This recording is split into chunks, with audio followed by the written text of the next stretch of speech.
everybody. Welcome to the next installment of Journey Through John, where we're taking bite-sized chunks of scripture and we're talking about them briefly, and we're having just a little challenge at the end.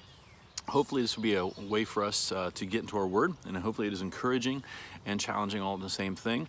Today we're starting chapter 11 of John, and we love to just jump into that. We'll be covering verses 1 through 16. And there's a lot to dig into, so let's get right to it. Starting at verse 1, it says this: Now a certain man was ill, Lazarus of Bethany, the village of Mary and her sister Martha. It was Mary who anointed the Lord with ointment and wiped his feet with her hair, whose brother Lazarus was ill. So the sisters sent to him, saying, Lord, he whom you love is ill. But when Jesus heard it, he said, This illness does not lead to death. It is for the glory of God, so that the Son of God may be glorified through it. Now Jesus loved Martha and her sister and Lazarus. So when he heard that Lazarus was ill, he stayed 2 days longer in the place he was. Then after he said to the disciples, he said, Let us go to Judea again. The disciples said to him, Rabbi, the Jews are just now seeking to stone you, and you're going to go there again? Jesus answered, Are there not 12 hours in a day? If anyone walks in a day, he does not stumble, because he sees the light of his world. But if anyone walks in the night, he stumbles because the light is not in him.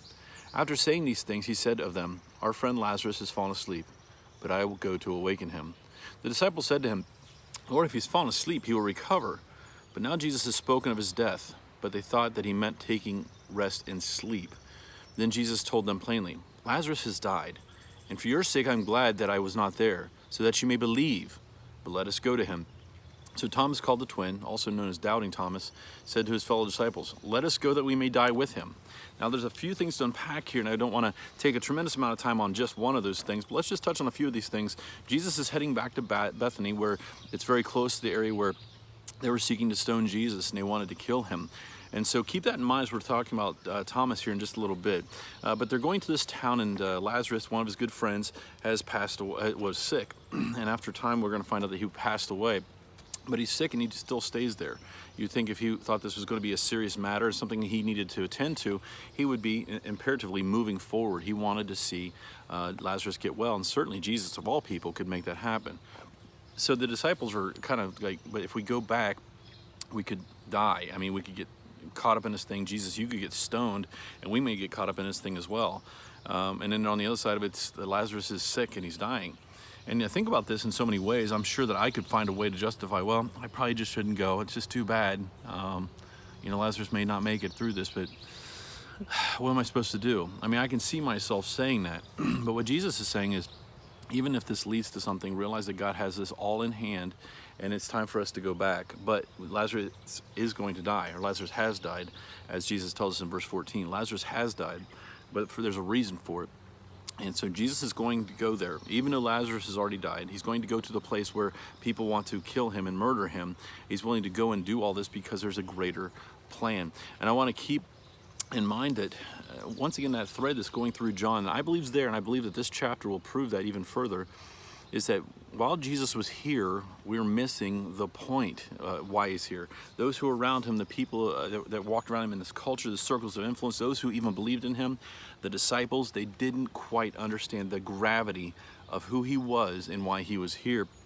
And so this is why we see Thomas, Doubting Thomas, by the way, who gets this bad rap because he just wants to see proof, but he's called Doubting Thomas, and that just stuck with him. But he's the one who says, well, if we do die, I'm going to go and die with him. Let's go and die with him. Let's not just leave him to figure this out himself. We're going to go with him, and if we die, we die. In fact, Thomas even ends up being a martyr later on. We find out from our church history. So Doubting Thomas was not so doubting after all. But what we see is that overall people are still, even Thomas here is not quite understanding what's going to happen, but they're willing to follow him. And that's that trust, that's that faith that we all need to have as believers. And if we're believers, we're disciples.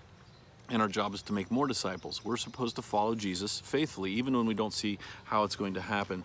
And so my question for the day, and my challenge, I guess, is I was reading this, it challenged me, is what situation does Jesus want to speak life into in your life? He's getting ready to go to a place where it makes no sense for him to go. People are going to try to kill him, and the guy's already dead. Why would, certainly, rationally speaking, why would Jesus go into this thing? And we would come up with every explanation. You know what, I'm not going to blame you for that. I would come up with every explanation of why I shouldn't go. I shouldn't do this. It's already done. But maybe just there's a situation in your life that you've already written off as done, and Jesus wants to speak life into that. Are you aware and willing to step out in faith and say, you know what, maybe you got something bigger for me here. Maybe, just maybe, Jesus, you want to speak life into that. That's something to think on. And I think I'll just leave it there for today. But I hope that challenges you, but I also hope it encourages you. And I hope to see you again tomorrow as we continue our journey through John.